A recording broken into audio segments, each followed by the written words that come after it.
Hi everyone. So today I'll be talking about the Linux file system. Here I'm using ParrotOS, but if you're using any other Linux distros such as Kali or Ubuntu, it's totally fine because जितने भी Linux distros होते हैं सबका layout mostly similar होता है, तो कोई issue नहीं है, ठीक है? So let's quickly hop into the topic. So firstly, we'll open a terminal and we have a shortcut for it, which is Alt plus T.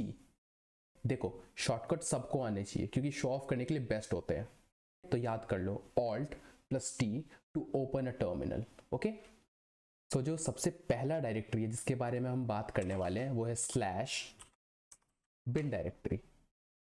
तो बिन डायरेक्टरी में जितने भी बेसिक प्रोग्राम्स होते हैं वो स्टोर्ड होते हैं, जैसे ls हो गया, cd हो गया, cat हो गया, और जैसे यहाँ दिख रहा होगा zip हो गया, zip2join हो गया. तो याद कर लो बिन डायरेक्टरी में जितने भी बेसिक प्रोग्राम्स होते हैं वो स्टोर्ड होते हैं, ठीक है? So what do we have next? We have /sbin directory. तो sbin में सिस्टम के फाइल स्टोर्ड होते हैं. जैसे अभी तुमने बिन का देखा, बिन में क्या था? बेसिक प्रोग्राम्स थे. तो sbin में सिस्टम के प्रोग्राम्स होते हैं जैसे fdisk, makefs, systemctl, ठीक है? तो s से तुम याद कर लेना, अगर s है तो समझ जाओ कि इसमें सिस्टम के फाइल्स हैं, और बिन है तो फिर नॉर्मल बेसिक प्रोग्राम्स हैं. क्लियर? तो next we have /etc directory. तो etc डायरेक्टरी में क्या है? जितने भी कॉन्फ़िगरेशन फाइल्स होती हैं वो सब स्टोर्ड होती हैं, जैसा कि तुम्हें यहाँ दिख रहा होगा कि .conf इनका एक्सटेंशन है. तो .conf एक्सटेंशन कॉन्फ़िगरेशन फाइल्स का एक्सटेंशन होता है, ठीक है? तो तुम्हें याद हो गया कि जितनी भी कॉन्फ़िगरेशन फाइल्स हैं वो etc फोल्डर में सेव्ड होती हैं. So let's move to the next directory which is /temp directory. तो इसके तो नाम से ही पता चल रहा है ये टेम्परेरी है. तो इसमें जो फाइल्स होती हैं वो भी टेम्परेरी होती हैं. जैसे ही हम रिबूट करते हैं सिस्टम को तो वो फाइल्स डिलीट हो जाती हैं. फॉर एग्जाम्पल मैंने अभी इसमें एक फाइल बनाया बट गलती से मेरे से सिस्टम रिबूट हो गया, तो नेक्स्ट टाइम जब मैं इसी टेम्प डायरेक्टरी में आऊँगा तो वो फाइल यहाँ पे नहीं होगा क्योंकि वो ऑलरेडी डिलीट हो चुका है. क्लियर? तो इसमें कोई भी फाइल टेम्परेरीली रहती है. क्लियर?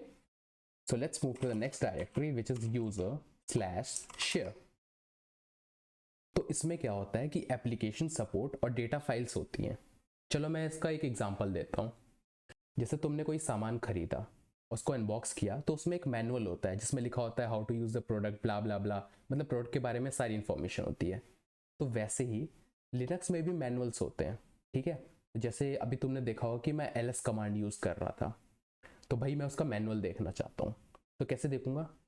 तो मैनुअल के लिए कमांड होता है man, और फिर जो कमांड है हमारा वो लिख देते हैं आगे, ठीक है? तो जैसे ls था तो ls लिखते हैं और एंटर करते हैं.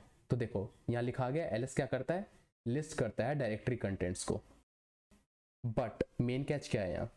जो इतना सारा डेटा है वो कहीं तो स्टोर हो रहा होगा ना भाई.